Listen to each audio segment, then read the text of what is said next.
Comment s'informer sans s'intoxiquer?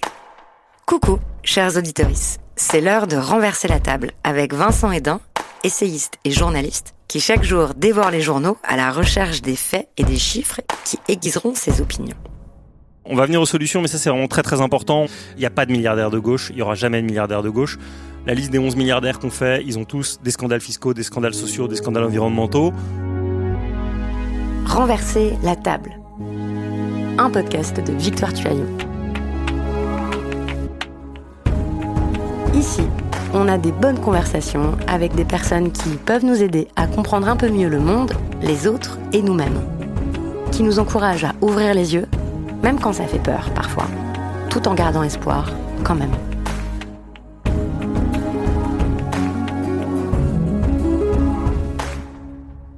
Comment vous vous informez, vous? Qu'est-ce que vous lisez comme journaux? Vous écoutez encore les matinales ou c'est trop angoissant? Est-ce que vous avez peur d'être influencé, manipulé, de vous mettre à croire de fausses informations ou qu'on vous détourne de celles qui sont vraiment importantes? Bien s'informer, c'est essentiel pour comprendre le monde dans lequel on vit, d'où l'importance de savoir comment sont fabriqués les contenus que nous consommons et donc par qui ils sont financés. Dans ma newsletter Renverser la table, je vous ai fait un petit article pour vous expliquer comment moi je m'informe, comment j'ai sélectionné les médias auxquels je suis abonnée, sans compter les heures que je passe sur les réseaux sociaux. À moitié pour rire, je dis aussi que je ne loupe jamais une édition de Vincent Hédin Magazine, c'est-à-dire les posts que publie chaque jour mon invité, le journaliste et l'essayiste Vincent Hédin, sur ses pages LinkedIn et Facebook. J'admire sa capacité à analyser très rapidement l'actualité et à lire de façon insatiable. Je chéris aussi notre capacité à rester amis tout en étant régulièrement en désaccord. Vincent Hédin observe les mutations de notre espace public et il s'inquiète de la place qu'y prennent les idées réactionnaires et l'intérêt des milliardaires. Alors après son livre « En finir avec les idées fausses propagées par l'extrême droite », où il nous donne des clés pour répondre à des inepties du style « Les migrants appauvrissent notre pays », il vient de publier « Sauver l'information de l'emprise des milliardaires » qu'il a coécrit avec Olivier Legrain, lui-même riche puisqu'il est millionnaire, mais qui veut aider les médias indépendants. Alors dans cet épisode, on va se demander comment avoir accès à une information libre, honnête et pluraliste. C'est ce dont on discute ce soir-là dans mon studio où j'ai invité Vincent avec les abonnés connectés. Bonsoir à tous. Est-ce que vous nous entendez bien? Est-ce que vous nous voyez à l'envers? Parce que si oui, c'est très embêtant. Ah non, nickel. Renverser la tête. Ouais, voilà, c'est ça. Ok, c'est mieux. J'adore. Vous êtes vraiment trop mignons parce qu'au début, personne ne disait rien. Tout le monde était là. Bonsoir. Oui, on vous voit bien. Vous avez juste la tête à l'envers, mais on va pas vous le dire. Ok. Bon, parfait. Bon, vous voyez, je tâtonne encore un peu avec la technique, mais c'est marrant. Et surtout, j'adore la spontanéité de ces conversations en direct. D'ailleurs, si vous voulez participer aux prochaines, abonnez-vous à la newsletter Renverser la table. Allez, c'est parti. J'aimerais que tu commences par nous décrire, parce qu'il me semble que c'est quand même assez peu connu, la façon dont se structure la production de l'information en France. De quoi on parle quand vous dites sauver l'information? Ça correspond à quoi en fait? Est-ce que c'est que par exemple les chaînes de télé, les chaînes de radio, ou est-ce que c'est bien d'autres choses? Est-ce que tu peux décrire l'écosystème de la production de l'information, s'il te plaît? Oui, alors quand tu dis les télés, on pourrait rajouter les radios, la presse naguère écrite, désormais Internet digital auquel il faut rajouter les nouveaux médias, donc les podcasts, les chaînes YouTube et autres. Tout ça, c'est les médias. Et en 2015, l'économiste Julia Cagé avait écrit un livre qui s'appelle « Sauver les médias ». Et malheureusement, 10 ans plus tard, on n'en est plus là parce que elle écrivait ça pour dire les médias sont en danger d'être rachetés par des oligarques, c'est-à-dire des milliardaires qui utilisent leur argent et leur influence pour influer sur le pouvoir politique. Ça, malheureusement, c'est déjà très mal parti. Mais aujourd'hui, ce qui est pire, c'est que au sein de ces médias, il y a de plus en plus de fausses informations qui sont amenées par ce que tu décrivais à l'instant, c'est-à-dire que la fabrique de l'information, ça ne se limite pas aux médias et aux journalistes qui travaillent dans ces médias, mais pour produire de l'information, et on va y venir j'imagine tout à l'heure, pour produire de l'information en continu, faut avoir accès à des sources d'infos. Alors historiquement, il y avait des agences de presse qui sont très importantes.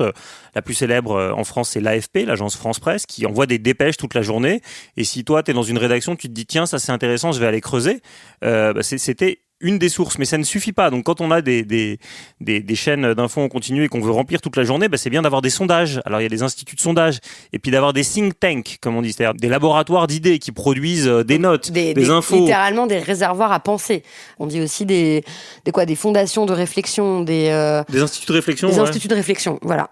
Et en fait, en creusant un peu, on s'est rendu compte que l'ensemble de cet écosystème qui produit de l'information appartiennent aux mêmes oligarques. L'Institut CSA qui fait des sondages appartient à Vincent Bolloré, mais Marc Ladret de la Charrière qui finançait les campagnes de François Fillon en possède un aussi, etc., etc. Et puis les think tanks sont eux-mêmes achetés par des oligarques et soutenus par des grandes boîtes. On peut penser à l'Institut Sapiens qui a été fondé par Laurent il n'y a pas très longtemps. Qui est né il n'y a pas longtemps, qui appartient à Laurent Alexandre. Laurent Alexandre étant un des grands donateurs, donc c'est ce monsieur qui a créé Doctissimo, qui a des théories eugénistes. Et donc lui, il mécène cet institut comme le groupe Total, par exemple le géant du pétrole Total ou Engie, et il raconte absolument n'importe quoi sur le dérèglement climatique, sur le fait qu'il faut à tout prix alléger la fiscalité des plus riches, etc. Et c'est repris tel quel, sans remise en question, sans pensée critique dans certaines chaînes d'infos en continu. Donc voilà, l'écosystème de l'information, il ne se limite évidemment pas aux journalistes et aux médias. Et puis il y a évidemment, toi, une problématique que tu connais très bien, parce que tu y as été beaucoup confrontée en tant qu'intervieweuse, mais aussi sur les plateaux télé, c'est qu'il faut des experts pour remplir toute la journée. Et toi, par exemple, tu t'es rendu compte qu'il y avait des expertes en féminisme qui n'étaient pas très très expertes. Tu vois, c'est un peu ce genre de choses qu'on retrouve dans l'écosystème. Donc pour récapituler, là on décrit l'écosystème médiatique. Donc ce sont à la fois les médias en tant que tels, les médias institués avec des rédactions, des journalistes, la télévision, la radio, la presse écrite, les magazines. Il y a aussi toute la presse spécialisée qui est importante, qui donc est pas forcément lue par le grand public. Donc ça c'est une partie. Mais ensuite on a dit qu'il y avait donc les instituts de sondage, très importants, les think tanks, mais il y a aussi les écoles de journalisme. Et là aussi les oligarques s'y intéressent à ces écoles de journalisme. Comment est-ce qu'on va former ceux qui vont produire l'information? Et puis il y a aussi les maisons d'édition. Et donc là, il y a aussi des gros enjeux sur à qui appartiennent les maisons d'édition, qu'est-ce qu'elles produisent, qui elles embauchent, etc., etc. Vanessa nous demande s'il est possible de nous expliquer quel média appartient à qui. On va le faire, ce serait un peu fastidieux à donner, mais on va le faire. Alors on peut le renvoyer vers un sien. Vanessa, il faut aller sur, tu tapes, je me permets de tutoyer à distance, c'est le soir, on est tous camarades. Il faut aller sur le site du Monde Diplomatique qui met à jour la galaxie de à qui appartiennent les médias, parce que ce serait trop long, mais il y a 10 oligarques, Vincent Bolloré, Bernard Arnault, Patrick Drahi, Martin Bouygues, Rodolphe Saadé, François-Henri Pinault, Patrick Drahi en a encore un petit peu, et Xavier Niel, évidemment. Et puis là, j'ai dû faire l'essentiel. Il y a 2 autres personnes qui sont importantes. C'est Pierre-Édouard Stérin, on en reparlera, parce que c'est un mécène d'extrême droite très important dans les médias. Et un dernier garçon qui n'est pas dans le livre, parce qu'il n'a qu'un média, qui s'appelle Christian Latouche, et qui possède Sud Radio, qui est probablement un des médias de France où il y a le plus de désinformation. Mais voilà, si vous allez sur le site du Monde Diplo, vous avez cette cartographie réactualisée en temps direct. Parce qu'en fait, nous, on a écrit ce livre parce qu'il y a des concentrations inédites. Le livre, il a paru en mai. 10 jours après la parution du livre, Bernard Arnault avait racheté le quotidien L'Opinion et l'AEF, qui est l'agence économique de référence. Et donc ça veut dire que comme Bernard Arnault, il possédait déjà les Échos, tous les patrons, tous les dirigeants de France lisent du Bernard Arnault le matin, ce qui est déjà un problème en soi. Vous nommez ça, il y a 10 oligarques qui possèdent quasiment l'intégralité des médias, donc à l'exception de certains médias indépendants. Mediapart, Blast et plein d'autres dont on va vous reparler après. Et le pôle public d'information qui est colossal. Quand même. Et pour l'instant, ils n'ont pas la main dessus. France Télévisions, sur lequel ils n'ont pas la main. Et Arte, ouais. Mais il y a un paradoxe que vous soulevez dès le début du livre, c'est que toutes ces entreprises médiatiques perdent énormément d'argent. Donc, qu'est-ce qui fait que ces oligarques tiennent tellement à perdre en fait des millions d'euros chaque année dans ces entreprises? Alors, maintenant, ils commencent à admettre qu'ils en perdent. Mais historiquement, ils ont dit nous, on vient parce qu'on est des entrepreneurs, on sait faire de l'argent, on va faire de l'argent dans les médias. Parce qu'en fait, ce qui s'est passé, c'est que Internet, l'apparition d'Internet à la fin des années 90, début des années 2000, a complètement révolutionné le modèle économique des médias. Tout d'un coup, des médias comme le Nouvel Observateur, Le Monde, l'Express, Le Point, donc des médias papier qui étaient très rentables grâce à énormément de publicité. Tout d'un coup, la publicité est allée sur Internet et après elle est même allée sur les GAFAM, donc Google, Amazon, Facebook, etc. Donc la valeur tout d'un coup des médias a été disruptée, comme on dit en bon français. Or, informer, ça coûte cher. Perturbé, quoi. Perturbé. Et informer, ça coûte cher parce qu'il faut envoyer des gens sur le terrain, il faut enquêter, il faut recouper, etc. Donc tout d'un coup, les médias étaient plus rentables et donc ils ont tous été à vendre. Et donc depuis le début des années 2000, ils ont tous été à vendre. Et les seuls qui avaient justement le montant financier à mettre en face, c'était les milliardaires. Donc ils sont venus et ils nous ont dit non mais nous on fait ça parce qu'on a la passion du news, on veut rencontrer des gens, etc. Bon, en fait on s'aperçoit qu'ils perdent tous de l'argent. Le premier qui a brisé le tabou, c'est Vincent Bolloré dans sa biographie qui a été écrite par Vincent Beaufils, qui était le rédacteur en chef du magazine Challenge, donc ce merveilleux magazine qui publie chaque année le palmarès des 500 fortunes de France. Et Vincent Bolloré il disait moi je suis en croisade culturelle, je suis en croisade idéologique, donc je rachète des médias pour faire passer mes idées. Bon, ça a été le seul à le dire longtemps. Il a depuis été rejoint par Bernard Arnault qui, quand il achète des médias, dit « En fait, moi, je ne veux qu'il n'y ait que les idées libérales qui soient présentes dans mes magazines. » Il le dit. Rodolphe Saadé, il dit qu'il veut gagner de l'influence, etc., etc. Il y en a d'autres qui sont plus discrets, comme Xavier Niel. Mais globalement, ce qu'ils veulent, c'est de l'influence. Ils veulent rencontrer des politiques, parce que quand tu possèdes des médias, quand tu possèdes des éditions, tu as accès aux politiques, tu as accès aux dirigeants. Mais ils y auraient accès sans ça, puisque c'est les milliardaires les plus riches de France. Alors oui, mais bon déjà là tu démultiplies, c'est-à-dire qu'au quotidien tu fréquentes ces personnes-là. Et ensuite tu bénéficies d'un levier sur eux que tu n'avais pas avant. La presse est souvent appelée le quatrième pouvoir. Si je vais dans un média de Vincent Bolloré ou Bernard Arnault pour dire il faut absolument augmenter les impôts des plus riches, permettre à tout le monde de se syndiquer, etc., peut-être qu'on va pas me réinviter. Et moi, j'aime bien être invité quand je suis un dirigeant politique. Donc, je vais avoir tendance à un peu édulcorer mes propos, etc. Donc, ça veut dire que, insidieusement, les milliardaires, ils possèdent une capacité de pression sur ces politiques. Et donc, c'est ça qu'ils viennent chercher. Ils viennent chercher de l'influence. Et aujourd'hui, ils se sont rendus incontournables. C'est-à-dire qu'il y a 2 ans, le journal du dimanche, le JDD, était racheté par Vincent Bolloré. Il y a quelques politiques, je pense à Marine Tondelier ou autres, qui ont dit « Nous, on n'ira jamais. On n'ira jamais parler à ce journal parce que c'est l'extrême droite, c'est dirigé par l'ancien rédacteur-chef de Valeurs Actuelles. » Comme il n'y a que 2 journaux d'information qui paraissent le dimanche, le JDD et la Tribune dimanche, maintenant, la plupart des politiques y vont malheureusement.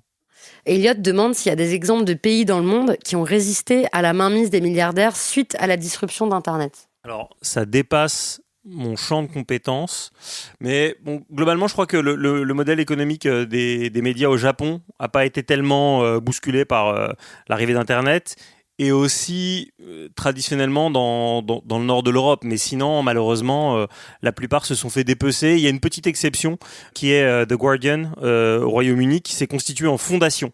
Et donc, ils ne peuvent pas être achetés par un milliardaire. Et ça, nous, on a un certain nombre de médias chez nous en France qui se sont mis hors de portée des milliardaires. C'est le cas de Libération, après avoir appartenu à Patrick Drahi et Daniel Kretinsky, que j'ai oublié tout à l'heure, alors qu'il possède la moitié de l'édition.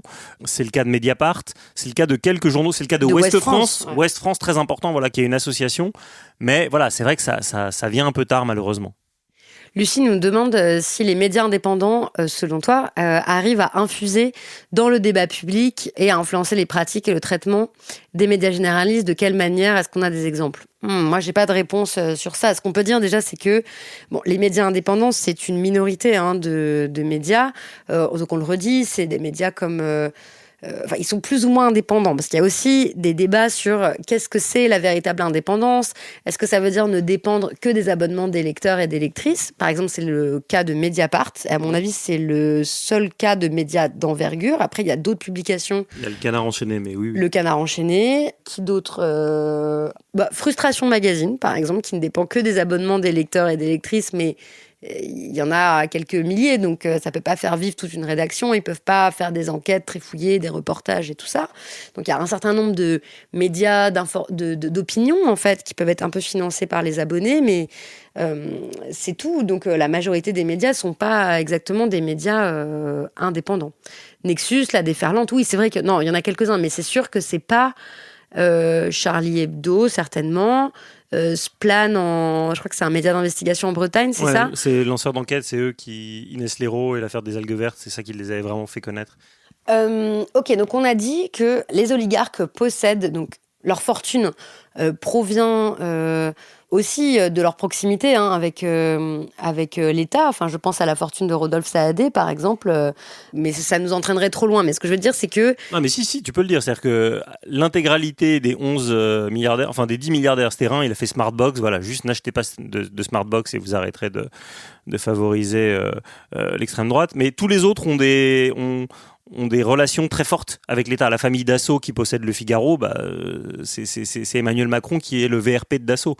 Pas officiel, mais c'est lui qui va vendre les avions d'assaut. Les présidents, tous les présidents avant lui. Voilà, bien sûr. Non, mais enfin, c'est pas contre Macron. Ouais. Martin Bouygues, Patrick Drahi et Xavier Niel qui sont dans la téléphonie. La téléphonie, c'est un secteur hyper réglementé. C'est l'État qui décide si on ouvre ou pas la porte à un quatrième opérateur. Donc, ils dépendent de l'État comme jamais. Bouygues, il y a énormément de commandes publiques et c'est eux qui décident si on peut construire un site sensible ou pas.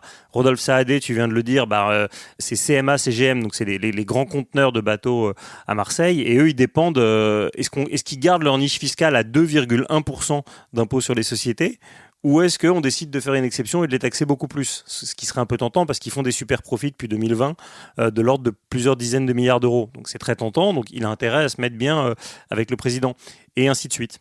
Bon, voici pour le constat de qui possède quoi. Maintenant, sur le fait que y a évidemment des liens entre l'information qui est produite et qui la possède, même si jamais, en fait, il est rare, à l'exception de Vincent Bolloré, que les milliardaires interviennent directement en appelant les rédac-chefs ou en disant il faut faire ci ou ça. C'est pas du tout comme ça que ça se passe, mais par contre, les médias leur servent à diffuser des idées qui sont tout à fait favorables à la poursuite de leurs affaires. Donc, tu parlais d'idées libérales. Est-ce que tu peux développer sur le genre d'idées qu'on entend et celles qu'on n'entend jamais, du coup, dans des médias financés par des milliardaires ? Alors, pour la censure, il faut bien comprendre qu'en fait, ils le font pas parce que ça, on le cite dans le livre, les quelques fois où ils l'ont fait, ça s'est retourné contre eux avec un truc qu'on connaît sur Internet qui s'appelle l'effet Streisand, de Barbara Streisand, qui voulait surtout pas qu'on publie des photos de sa villa. Et une fois que ça s'est su, tout le monde a publié des photos de sa villa. Et les rares fois où Vincent Bolloré a voulu interdire un documentaire, ça s'est retourné contre lui. Mais qu'est-ce qu'il diffuse comme idée ? Bon, Vincent Bolloré, c'est des idées, là, pour le coup, racistes. Donc, ça va être énormément d'emphase sur un certain nombre de drames isolés ou faits divers, selon la manière dont on veut les appeler. Ils prennent des actes isolés plutôt que de prendre des vérités statistiques globales et ils nous inondent de l'idée que nous sommes face à une submersion migratoire insupportable, un grand remplacement, etc. Et ils vont réussir à l'étayer avec des tonnes de petits documentaires. Pour Bernard Arnault, ce sera beaucoup de reportages sur ces normes qui étouffent la compétitivité des Français, ces impôts qui vont obliger ces entrepreneurs à s'expatrier, voire, et ça c'est encore plus cocasse, les droits de succession qui vont nous pousser à renoncer à la nationalité française. Je dis cocasse parce que ces 11 oligarques, ils ont en commun de quasiment pas payer d'impôts, en France, d'avoir organisé leur exil fiscal, leur succession fiscale. Quand Bernard Arnault mourra, ce sera pas un grand jour pour la fiscalité française puisque sa succession est organisée dans une fondation qui est aux Pays-Bas et dont l'exécuteur testamentaire est Thierry Breton, l'ancien commissaire européen. Donc le jour où il mourra, ce sera une bonne nouvelle pour les Pays-Bas, ce sera une très bonne nouvelle pour le compte en banque de ses enfants qui évidemment seront très tristes de perdre leur papa, mais ce sera pas une bonne nouvelle pour le fisc français.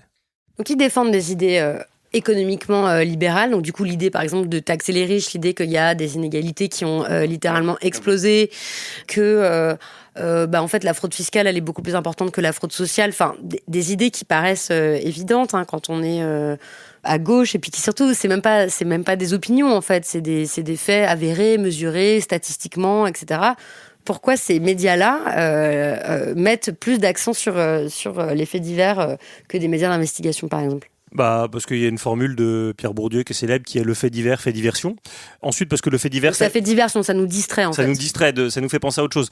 D'abord, on revient sur le modèle économique. Couvrir un fait divers, ça ne demande pas beaucoup d'argent. Il y a quelqu'un qui se rend sur le lieu où ça s'est passé, il n'a pas vraiment à enquêter, il demande sur place à la police, voilà comment ça s'est passé, et puis derrière, on fait un plateau un plateau d'1 heure avec 4 experts. Alors il y a toujours un expert en criminalité, un expert en délinquance. Enfin, en général, c'est un peu les mêmes et ils sont interchangeables et ils disent oui, on voit que effectivement l'auteur des faits était défavorablement connu des personnes de police. Il était racisé. Alors eux, ils disent pas racisé, ils disent il était noir. Ou les étrangers, ils mettent carrément étrangers. Les étrangers, voilà, il était sous OQTF. Donc il y a l'obsession des faits divers, ça c'est une technique. Il y a aussi l'utilisation de sondages, d'où l'intérêt d'avoir des instituts de sondage. Est-ce que tu peux nous expliquer la différence? Parce que là on va commencer à se concentrer sur cette dernière demi-heure, sur comment est-ce qu'on fait pour bien s'informer sans s'intoxiquer. La première chose c'est quand même de reconnaître les intoxications, donc par exemple de comprendre la différence entre un sondage et une enquête. Alors juste en un mot quand même sur les faits divers, il faut savoir que ça arrive dans tous les secteurs. C'est-à-dire que là, il y a plein d'articles sur le Figaro sur les squatteurs, en prenant à chaque fois un nonagénaire isolé qui a pas été payé par les personnes qui squattaient son appart, quand le sociologue Camille François de mémoire, qui a travaillé sur cette question dans un livre qui s'appelle Degré et de force, montre que jamais autant la police française n'a expulsé de gens. Je ferme la parenthèse, mais voyez bien que dès qu'on vous met une petite histoire, essayez d'aller chercher des chiffres globaux derrière pour voir si on n'est pas un peu en train de se payer votre fiole. Se payer votre fiole, carabistouille. Cette expression voilà. de vieux. Oui. Payer votre fiole. Et oui, car même si nous sommes amis, nous ne sommes pas de la même génération, Victor Surillon. Nous avons 10 ans d'écart. Alors, la différence entre une enquête, c'est quand vous appelez les gens ou vous voyez les gens et vous leur posez un long questionnaire, avec une méthode dite des quotas, c'est-à-dire que vous vous assurez que les 1000 personnes que vous interrogez, il y en a autant qui vivent dans le nord, le sud-est, des jeunes qui ont 18 ans, 35, 45, donc des gens qui disent payer leur fiole et des gens qui disent autre chose, autant de femmes que d'hommes. Et puis après, il y a les études qui arrivent en ligne avec des panels un peu tout pétés, on ne sait pas comment c'est fait, avec des résultats pas anecdotiques. Je vous prends juste un exemple.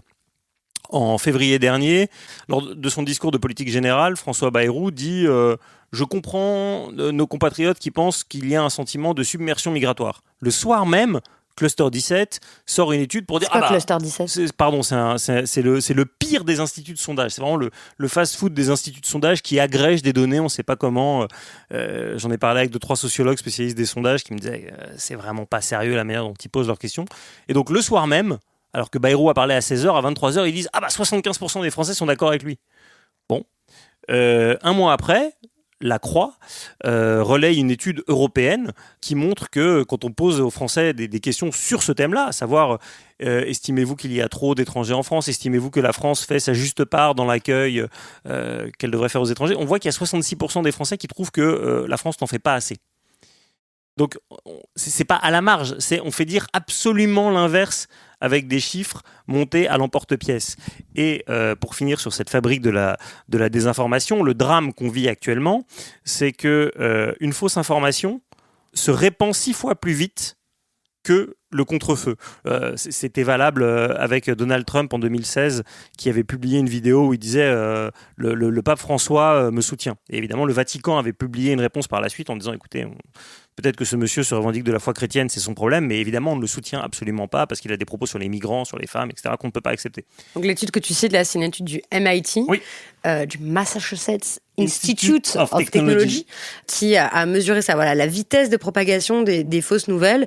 Ça a été mesuré, mais on le sait depuis longtemps. Il y a cette expression qui dit que les mensonges prennent l'ascenseur, la vérité prend l'escalier, que tu auras le temps de répandre un mensonge à toute la surface de la Terre avant même que la vérité ait commencé à lasser ses chaussures, c'est Mark Twain. À lasser ses chaussures, ouais. C'est Mark Twain, c'est ça qui disait ça. Bon, donc voilà, donc c'est très facile en fait de s'intoxiquer quand on essaye de s'informer. Écoute, je te propose qu'on passe quand même aux solutions, puisque vous avez annoncé un programme qui était donc de sauver l'information de l'emprise des milliardaires. Il y a comme d'habitude des pistes de solutions qui sont collectives, qui sont structurelles, et puis il y a des pistes de solutions individuelles. Et là, il y a quand même beaucoup de personnes qui nous suggèrent des choses. J'ai bien noté la remarque de Caroline Castin sur la presse des enfants. La presse pour les enfants, un domaine super intéressant. Et qui est de meilleure qualité que le reste. Mais oui, moi j'étais abonnée à mon petit quotidien quand j'étais petite et c'était vraiment super bien. Juste au début, il y a quelqu'un qui avait fait une remarque sur les algorithmes et c'est corrélé à ce qu'on vient de se dire. Évidemment, bien sûr. C'est qu'il faut bien comprendre, et là il faut suivre un chercheur qui s'appelle David Chavalarias, qui a beaucoup travaillé sur Twitter et sur la désinformation et sur pourquoi est-ce que Elon Musk a racheté Twitter. C'est que les réseaux sociaux favorisent les interactions très fortes. Les pouces vont vous donner moins de visibilité que si vous mettez des cœurs, mais ce qui en met le plus, c'est la colère. Voilà. Donc merci aux personnes qui nous ont envoyé des cœurs, mais malheureusement, c'est la colère qui démultiplie votre audience de telle manière que ces algorithmes sont toujours un peu opaques, on ne comprend pas bien comment ça fonctionne, mais on voit bien comment ça joue un rôle très important dans la fabrique de fausses informations. Et juste une petite anecdote qui résume bien le problème actuel, c'est que, alors que c'était absolument pas le cas avant, la personne qui a le plus d'audience sur Twitter depuis 2 ans, c'est Elon Musk, le propriétaire de Twitter. Donc, il est évident que, en fait, là, on s'est concentré sur la production d'informations par des canaux traditionnels, par les médias, mais il est évident que les mêmes problèmes se démultiplient avec la propriété des réseaux sociaux par des milliardaires, des ultra-milliardaires, je ne sais même plus comment en dire, en fait, états-uniens notamment, qui possèdent ces réseaux sociaux et dont les algorithmes favorisent la désinformation et dont eux-mêmes ont arrêté de lutter contre la désinformation. C'était quand même un objectif qu'ils affichaient pendant un moment, notamment le groupe Meta avec Mark Zuckerberg, qui là a complètement abandonné ça. Et juste un mot sur ça pour dire pourquoi est-ce qu'ils ont intérêt à ça ? Parce que il faut bien comprendre que c'est pas que des visions politiques, c'est juste des intérêts économiques. Et donc, l'intérêt des personnes très riches, c'est de devenir encore plus riches et de ne pas perdre leur capital et de s'approprier un maximum de ressources. Voilà, c'est ça qu'ils veulent. Bon, donc tout projet de redistribution des richesses, tout projet social, tout projet, par exemple, qui viserait à arrêter de développer l'intelligence artificielle au prix de toutes nos ressources en eau, en métaux rares, etc., ne va pas dans le sens de leurs intérêts économiques. Donc, ils ne vont pas laisser ces idées-là prospérer. C'est aussi simple que ça. Ou une guerre qu'ils n'ont pas envie d'arrêter. C'est juste que je fais référence à un article du Monde diplomatique, je ne sais pas si c'est ce mois-ci ou le mois dernier, je crois le mois dernier, à propos de la censure à géométrie variable par Meta. Donc, ce qu'on avait constaté, c'est que après le déclenchement du conflit à Gaza post 7 octobre 2023, sur Facebook et Instagram, sur un échantillon de 1491, le 1 est important, publications concernant le conflit, 1490 avec des opinions pro-palestiniennes. Je dis bien pro-palestiniennes, pas ce que vous pouvez imaginer, demandant la guerre, juste demandant la paix, avaient été censurées contre une proposition pro-israélienne. C'est quand même assez dingue. Mais tu vois, il y a une remarque vachement intéressante, je trouve, qui est d'Anaïs, qui dit « Mais pourquoi il y a tellement de milliardaires pour l'extrême droite ?» Mais parce que c'est leurs intérêts, en fait. C'est aussi simple que ça. Les milliardaires vont dire, un milliardaire a dit notamment aux États-Unis, voilà, j'en ai rien à faire de la démocratie. Ce qui m'intéresse, c'est le capitalisme. Je veux que le capitalisme survive. Si la démocratie est contre le capitalisme, on n'en a rien à faire de la démocratie. C'est aussi simple que ça. C'est vraiment très très important, on l'écrit dans le livre, il n'y a pas de milliardaires de gauche, il n'y aura jamais de milliardaires de gauche. La liste des 11 milliardaires qu'on fait, ils ont tous des scandales fiscaux, des scandales sociaux, des scandales environnementaux. Quand il y a une espèce d'effet de mode sur l'ouverture, la diversité, les quotas, la cause des personnes LGBTQI, ils peuvent le soutenir mollement, mais en fait, dès que le vent bascule de l'autre côté, il le fait. Et l'erreur de beaucoup de gens est de dire, mais il n'y a que Vincent Bolloré qui est d'extrême droite. Mais regardez, tu disais au début, il monte une école de journalisme, il la monte avec Bernard Arnault, Pierre-Édouard Stérin et Rodolphe Saadé. Il n'a aucun mal à s'acoquiner avec ces personnes-là. Et bon, malheureusement, c'est des choses qu'on a déjà vues dans l'histoire où effectivement, s'il y a une menace sociale un peu forte, on va soutenir les gens avec qui on peut continuer à faire du business, quoi. Il nous reste un quart d'heure, pardon, j'ai pas tout à fait tenu cette promesse de vous donner des solutions, mais voilà, juste à échelle individuelle, qu'est-ce qu'on peut faire, qu'est-ce qu'on va avoir comme réflexe ? J'ai notamment vu une auditrice qui disait qu'est-ce qu'on peut faire pour nos ados ? Qu'est-ce qu'on peut faire pour bien les informer ? Bon, de façon générale, les ados font comme les parents, même s'ils le font plus tard. Donc c'est vous qui devez bien vous informer, laisser l'information traîner à la maison, la radio ouverte, discuter de sujets d'actualité, discuter de l'information et tout. Normalement, il devrait y avoir une grosse éducation aux médias qui serait faite à l'école, mais qui n'est pas faite. Donc, c'est quand même discuter de... le journalisme, c'est pas une activité qui est réservée qu'aux seuls professionnels. C'est des questions qui nous concernent toutes et tous dans l'appréhension du réel. C'est-à-dire, tiens, tu dis telle chose, mais comment tu sais que c'est vrai ? Qui te l'a dit ? Quelle est ta source ?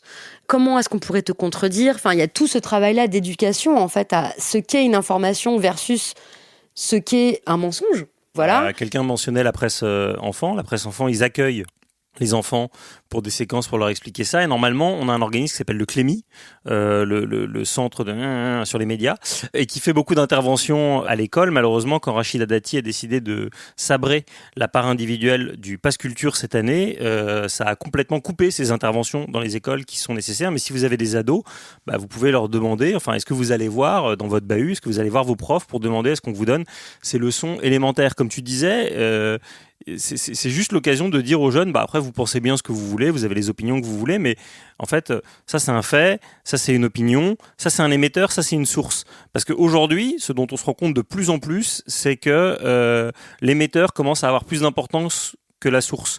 Et d'ailleurs, là, ce soir, par exemple, on fait un live où l'émetteur et la source en même temps, c'est Victor Toyon, donc c'est plutôt cool, vous vous dites, voilà, c'est sourcé, etc. Le problème, c'est que Thibaut InShape devient une source en tant qu'émetteur. Et là, en général, lui, il va moins faire le travail d'aller vérifier les faits, etc. Et donc, on va avoir confiance parce que c'est Thibaut InShape qui l'a dit. Pardon, j'ai peut-être fait 2-3 raccourcis dans ma réponse, mais c'est juste que comme au début, on avait un truc sur le désamour des journalistes, le désamour des journalistes, ça conduit aussi à accorder beaucoup de poids et de crédit à des sources qui, ne respectent pas les principes de base d'une information vérifiée. Zora me dit, Zora Poil, je pense que tu surestimes l'influence des parents face aux réseaux sociaux, surtout avec des ados qui passent 7-8 heures par jour sur leur téléphone. Bien sûr, pardon.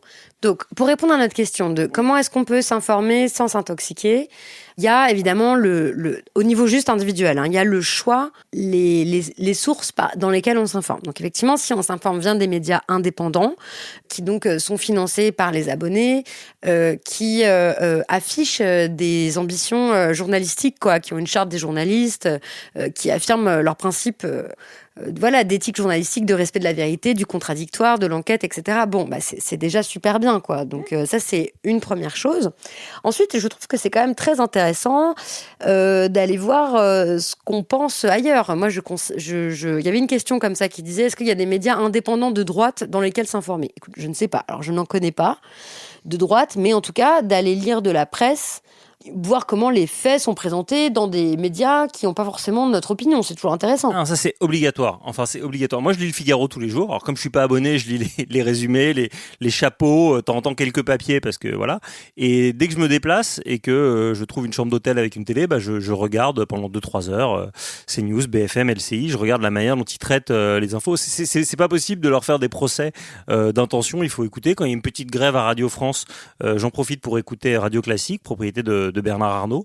C'est vraiment important de les écouter, de comprendre leurs arguments, sinon on peut pas en débattre et on peut pas retourner ce qu'ils nous disent. Donc il faut les lire, c'est obligatoire. On pense quoi du monde, demande Fatma. Écoute, qu'il y a quand même une tradition d'éthique journalistique, une société de rédacteurs, une société de lecteurs. Après, c'est sûr que c'est pas un journal d'extrême gauche. Ils vont pas. Alors, d'après Bernard Arnault, si. Ah oui, c'est vrai. Il a fait une sortie la semaine dernière, il a dit ce n'est pas un journal marxiste, c'est LFiste. Bon. Non mais Le Monde, il y a des gens qui mettent ça centre-gauche, d'autres centre-droit. Moi je mets ça centre-droit. Pas plus que centre, parce que vraiment les pages environnement sont d'excellente qualité, les pages société. Et donc là il y a une ligne qui est quand même assez ancrée. Après c'est vrai que les éditorialistes politiques, il y a une haine de la France insoumise assez insumée. On soutient pas systématiquement les luttes syndicales, etc. Bien sûr, mais bon, on le sait, c'est un filtre. Je veux dire, nous d'ailleurs, ce qu'on dit dans le livre quand on dit sauver l'information, c'est qu'il faut sauver le pluralisme de la presse. On demande pas un remplacement par que des médias de gauche. Mais alors justement, passons quand même aux pistes de solutions collectives, parce qu'il y a, sauf si vous voulez plus de détails sur, mais alors qu'est-ce que ça veut dire s'intoxiquer ? Oui, Xavier Niel est milliardaire. Ah oui, mais totalement, Fatma, absolument. Et il a commencé dans le Minitel Rosé et la proximité du proxénétisme, donc une bien belle fortune avant de faire fortune avec Free. Dites-nous si vous voulez plus de choses sur comment s'informer sans s'intoxiquer. J'imagine qu'il y a aussi des questions sur le problème de que faire face à cette impression qu'on a d'être absolument écrasé par la masse de choses à lire, alors qu'en fait, comme vous montrez dans le livre aussi, il y a quand même une raréfaction, disons que cette explosion d'informations à laquelle on est, ou de contenu, plus exactement, pas d'information, ne correspond pas à une explosion de l'information. L'information de qualité, ça coûte cher à produire, les enquêtes, les reportages, tout ça demande beaucoup de temps. Et donc, il y a une explosion de contenu, de tuyaux. En fait, les tuyaux sont agrandis et on remplit les tuyaux. Mais pas forcément avec des choses de qualité. Donc il y avait cette étude qui avait été faite, je sais plus si c'est par l'INA ou quoi, mais si tu prends l'intégralité des informations qui sont produites dans un journal télévisé, et à l'époque où ils étaient très longs, c'est-à-dire où ils duraient 45 minutes, présentés par Patrick Poivre d'Arvor, donc qu'on ne présente plus, et Daniel Biléan sur France 2, ça faisait à peu près le type d'information que tu retrouves dans une double page du Monde. Ouais. Et, donc, tu la lis en moins de 3/4 d'heure. Bah non, mais ça veut dire qu'en fait, dans les journaux, moi je fais le test. C'est-à-dire que quand je regarde 2 heures CNews ou BFM, je n'apprends rien. Mais vraiment rien. Je veux dire, même si j'enlève mes filtres, la quantité d'informations qui sont avancées est très faible. C'est quoi les faits ? Qu'est-ce que j'ai appris comme fait, comme chiffre, comme concept et tout ? Il y a vraiment rien. Il y a un micro-trottoir sur ce matin, les soldes, c'est difficile, etc. Évidemment, si ça peut durer 5 minutes, alors que si tu as lu une brève de 3 lignes qui dit cette année, moins 3% sur le commerce, bah, tu as lu la même information. Alors, Léa, elle dit, au-delà de se faire écraser par la masse, comment on s'informe bien sans risquer de saturer de news inquiétantes, autant les faits que la façon dont ils sont traités, qui risquent de nous mettre en état de sidération. Bah oui, c'est une vraie question. Moi, je comprends très bien les gens qui disent, moi, je suis trop sensible, j'ai pas envie d'écouter ça le matin. On limite, on choisit. J'ai une amie qui est journaliste qui dit, voilà, m'informer le matin, c'est pas possible pour moi. Donc, voilà, il faut choisir son régime d'information, quoi. On peut quand même assez facilement supprimer les notifications. Les notifications de l'info sur nos téléphones portables ne sont pas de l'information, ne sont pas très intéressantes. Urgent, remaniement. Emmanuel Macron aurait parlé avec Gérald Darmanin. Tu parles d'une info. Donc en fait, effectivement, ce choc qui fait qu'on est addict, ce que les anglo-saxons appellent FOMO, Fear of Missing Out, qui fait qu'on est tout le temps connecté. Donc en fait, je crois que le premier réflexe, c'est d'essayer de diminuer la dose d'exposition, parce que de toute façon les infos elles sont angoissantes. C'est-à-dire si tu es un peu comme j'en ai l'impression sérieuse dans ton rapport à l'information, c'est sûr que quand tu vas lire des nouvelles sur l'environnement, ça va toujours être anxiogène, hein. Quand on lit les études du Monde de reporters et des journaux qui l'ont bien traité sur la question des PFAS, hein, donc les perturbateurs, les polluants éternels, ouais. Bah, c'est sûr que ça va rarement bien se passer. Donc il faut se laisser des longues plages sans retrouver le joie de la fiction pure, ou je sais pas, ou de choses qui nous élèvent un peu, le truc sympa, aller danser, autre que l'info, et puis être très concentré quand on lit son info. J'aimerais qu'on aborde quand même les pistes collectives, les pistes politiques pour sauver donc l'information de l'emprise des milliardaires.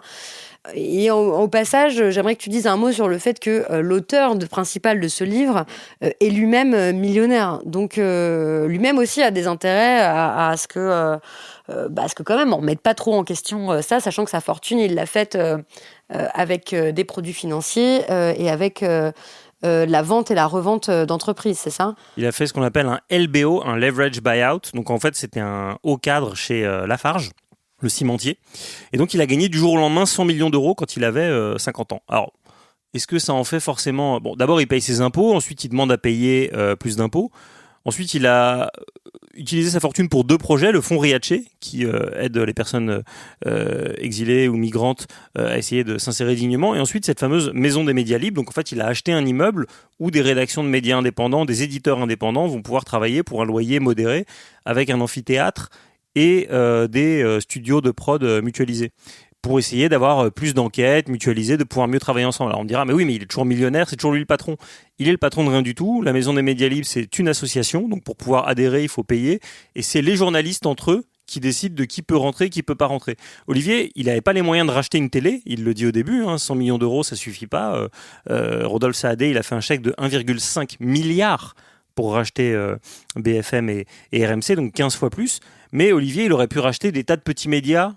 Quand je dis petits médias, c'est pas injurieux, je veux dire économiquement, qu'il a souvent soutenu, comme le média Street Press, comme le média Politis, comme le média Alternative Économique. Il avait les moyens de les racheter, il l'a pas fait. C'est pas son rapport au monde. C'est pas un type qui veut le pouvoir. Il a sans doute des choses à se faire pardonner. Je sais pas. C'est peut-être pour ça qu'il investit. Mais en tout cas, il est pas dans une logique où il domine. Il met son fric. Et d'ailleurs, ce qui est intéressant, c'est que quand il a monté la Maison des Médias Libres, il connaît plein de gens très riches et personne n'a voulu mettre 1 euro dedans. Ils lui ont dit, l'indépendance de la presse, c'est pas un sujet, tu te débrouilles tout seul. Permettez-moi une petite interruption ici, je suis la Victoire du futur, parce que je dois vous dire qu'après cet enregistrement, il y a eu une polémique en ligne sur ce sujet. Faut-il, quand on est un média de gauche, accepter l'argent des millionnaires comme Olivier Legrain ? Et comment garantir l'indépendance éditoriale et financière des médias ? Dans Frustration Magazine, qui est un média que j'apprécie, la rédaction a signé un très long article intitulé « Faut-il un millionnaire pour se libérer des milliardaires ?», qui revenait tout d'abord sur la façon dont Olivier Legrain avait acquis sa fortune et qui défendait un autre modèle pour sauver l'information, fondé sur la décentralisation, l'autonomie et l'indépendance absolue des médias, qui selon eux ne doivent être financés que par leurs lectrices. Je vous ai mis les textes de cette polémique en ligne dans l'article qui accompagne cet épisode sur mon Substack. Je vais quand même vous dire en 2 mots ce que j'en pense. Moi, je trouvais tous les arguments recevables, mais au fond, je voyais pas en quoi l'une ou l'autre vision devait être invalidée. Peut-être que c'est parce que c'est ce que j'ai appris dans les combats féministes, c'est que toutes les approches sont bonnes, des plus modérées aux plus radicales. Et donc, concernant la défense de la pluralité de l'information, je me dis que c'est pareil.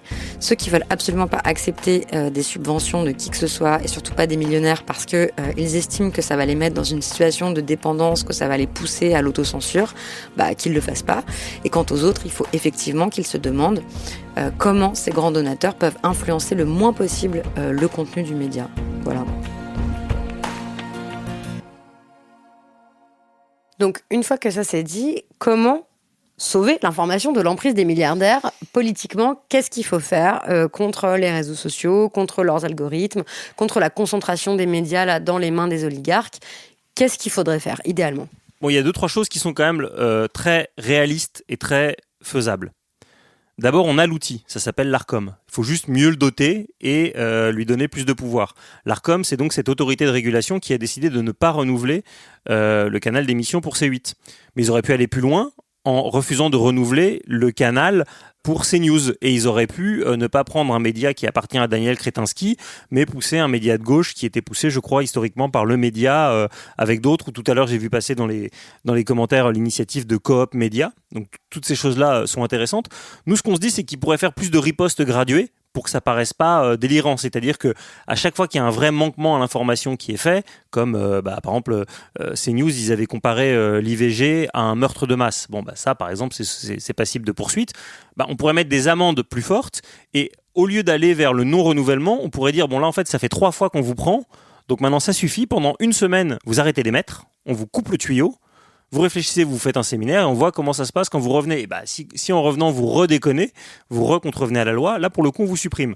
Ensuite, il y a un texte qui est très important à connaître qui s'appelle la Charte de Munich, qui est un texte qui a été promulgué par divers syndicats de journalistes européens. C'est pas un texte révolutionnaire du tout, c'est juste 5 droits et 10 principes que tout le monde doit respecter. Donc c'est ce que tu disais tout à l'heure, charge et décharge, responsabilité. Enquêter à charge et à décharge, être au service de la vérité, respecter le contradictoire, etc. C'est une charge qui date de 1972, voilà, et qui peut être réactualisée, qui est enrichie souvent par des rédactions. Je vous conseille de lire celle de Mediapart, par exemple, de la Charte des journalistes.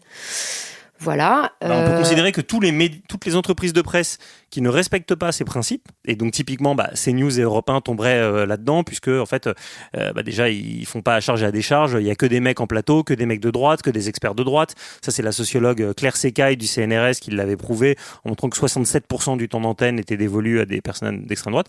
On leur retire l'autorisation d'être un média, on leur retire les aides à la presse. Après, évidemment, avec des alliances avec les GAFAM, ils pourront aller sur YouTube, etc. Mais la capacité d'émettre pour les grands médias, donc les médias rares qui sont les chaînes de télé et la radio, c'est le législateur qui décide. On peut peut-être au moins décider de couper les émissions sur ça. Ok, mais est-ce que tu penses qu'au niveau législatif, au niveau, je sais pas, qu'il faudrait... qu'il y aurait des mesures qu'on pourrait mettre en place, qu'il y aurait des nouvelles structures en fait pour sauvegarder l'information, qu'il faudrait, je sais pas, remettre ou même des choses comme refinancer le service public d'information, soutenir mieux l'agence France Presse, faire plus d'éducation dans les médias. Enfin, si tu pouvais en fait avoir un programme politique et même au niveau européen, au niveau français, c'est quoi les pistes de solutions pour qu'on puisse vraiment sauver l'information? Alors effectivement, d'abord je rétablirais la redevance, ce qui serait éminemment pas populaire, ou alors on appelle ça autrement, mais enfin on met un impôt pour faire en sorte que le budget de l'audiovisuel public soit sacralisé chaque année, ce qui n'est plus le cas depuis que l'exécutif macroniste a décidé de revenir là-dessus. Ça veut dire que chaque année maintenant, l'audiovisuel public doit aller négocier son budget devant le Parlement. Qu'est-ce qui se passe si en 2027 on a le Rassemblement national qui est au pouvoir? Ils vont dire votre budget c'était 4 milliards, maintenant c'est 2 milliards, débrouillez-vous. Vous n'y arrivez pas, vous avez qu'à vendre France 3 et puis vous vendez France Culture, ça intéresse personne, c'est une radio de bobo woke. Voilà. Donc on voit évidemment le drame. Ensuite, effectivement, rendre obligatoire, si, comme un enseignement fondamental, les principes élémentaires de l'information à partir du collège jusqu'à la fin du lycée. Après, dans le supérieur, si les gens veulent pas s'informer, ça les regarde. Mais au moment où l'intelligence artificielle va nous faire tellement biaiser notre rapport à la vérité, c'est important de doter tous les étudiants. Je pense qu'on pourrait aller vers une extension de la loi Guesso. Donc la loi Guesso, c'est celle qui interdit de tenir des propos négationnistes revenant sur les génocides au Rwanda, sur la Shoah et autres. On peut l'appliquer assez facilement au dérèglement climatique. C'est-à-dire que quand tu as des gens qui te disent des dingueries sur oui, il y a l'hypothèse du réchauffement, on n'est pas sûr que ce soit d'origine humaine. Voilà, tu censures, tu coupes, c'est tout. Et donc, ça fait déjà beaucoup de programmes sur CNews, puisque Michel Onfray, le philosophe, a répété à 4 ou 5 occurrences qu'on ne savait pas si le réchauffement climatique était d'origine humaine. Et enfin, effectivement, je pense qu'au niveau européen, c'est la seule échelle à peu près correcte pour essayer de se protéger contre l'emprise des GAFAM et donc d'essayer de produire nous-mêmes un réseau social qui serait... Nous, les Européens, tu veux dire? Nous, les Européens, un réseau social qui serait plus clean, parce qu'on a bien vu que... Il faudrait qu'on fasse un réseau social européen, en fait. Ça me fait horreur, mais Substack a plein de problèmes aussi, voilà, puisque ça appartient aussi à des fonds américains qui n'ont pas spécialement à cœur la liberté d'expression, ni la liberté de la presse. Voilà, ça reste des entreprises privées, en fait. Et les entreprises privées, pour elles, informer n'est pas forcément rentable. Donc on en revient toujours à la même chose. Renverser le capitalisme. Eh oui, bien sûr, c'est toujours la même réponse. Ok, je vous remercie pour toutes vos remarques. C'était super intéressant. On était environ 360. On a une pluie de cœurs qui déferle sur nous, comme c'est agréable. Merci beaucoup. Merci beaucoup à vous d'avoir écouté cette discussion. Vous retrouverez les références que nous avons mentionnées dans l'article qui accompagne cet épisode sur mon Substack, dans Renverser la table. Substack, c'est l'endroit où vous pouvez retrouver les lettres que j'envoie et tous ces épisodes sans publicité, et où vous pouvez aussi participer au live avec des invités comme celui que vous venez d'écouter. Je suis très curieuse de vos commentaires, de vos remarques, de vos critiques, de vos suggestions d'amélioration. N'hésitez pas. Sur Substack, vous pouvez aussi poursuivre la discussion sur le chat des abonnés, notamment sur comment vous vous informez, les médias que vous aimez bien, peut-être des newsletters méconnus que vous aimeriez partager. Bon, venez discuter avec nous.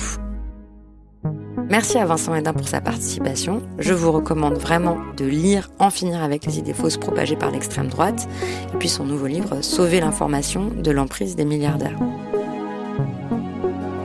Est-ce que vous avez aimé écouter cet épisode ? Si c'est le cas, n'hésitez pas à le faire savoir. Chaque fois que vous parlerez de ce podcast autour de vous, sur vos réseaux, que vous laisserez des commentaires et des étoiles, ça m'encouragera à continuer. Renverser la table, c'est un podcast créé et produit par moi-même, Victoire Tuaillon. Solène Moulin a composé la musique et mixé cet épisode. Jeanne Longhini s'occupe de la production et de la communication. Amandine Gilou a imaginé l'identité graphique et Mélanie Vazeux gère la pub et les partenariats. Merci beaucoup pour votre écoute et à bientôt.